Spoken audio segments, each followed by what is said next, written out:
Persuasion is one of the most important things for a CEO when doing business.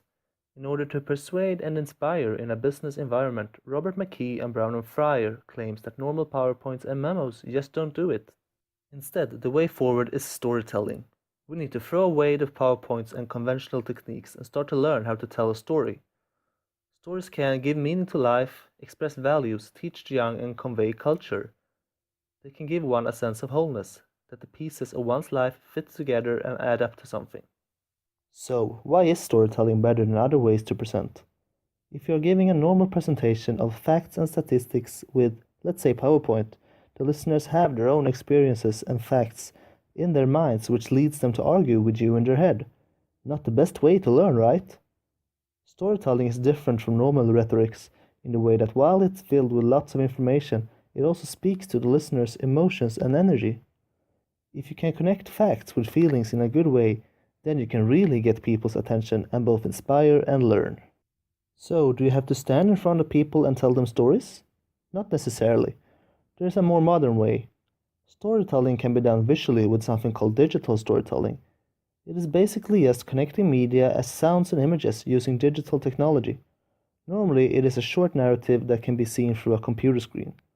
What can the story be about? Anything. It can be everything from telling a personal story about the struggle of building your company to explaining math, science, and art. So, why am I telling you this? Well, there are actually similarities between the learning in organizations and the learning in school.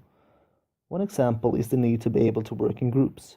Researchers admit continent research for educational learning means that putting students into groups where they work together is positive for their learning. At the same time, other researchers emphasizes the importance of collaboration with colleagues while learning in organizations. Also, things as practicing your skills and setting goals for yourself are important both for students and employees in organizations. Garvin and Roberto claims that persuasion is the ultimate tool for creating a receptive environment and that persuasion promotes understanding. And as I said earlier, storytelling is a great way to persuade people. Both as CEOs and, let's say, a teacher's job is to a large extent about motivating people to reach their goals.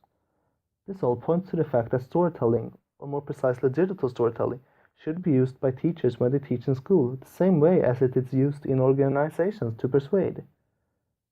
The structure and rhythm of stories, together with the emotional involvement they lead to, help us remember information that we might forget if it was given to us through lectures or reports.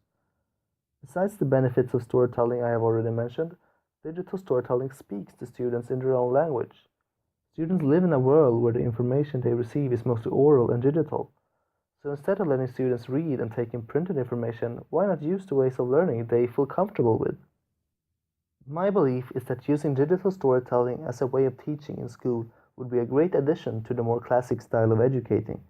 It is inspirational, exciting, appealing to the students, and I think it could be a way to really boost the students' learning.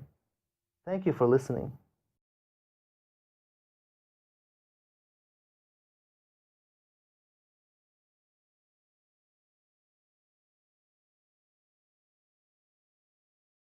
Created using Powtoon.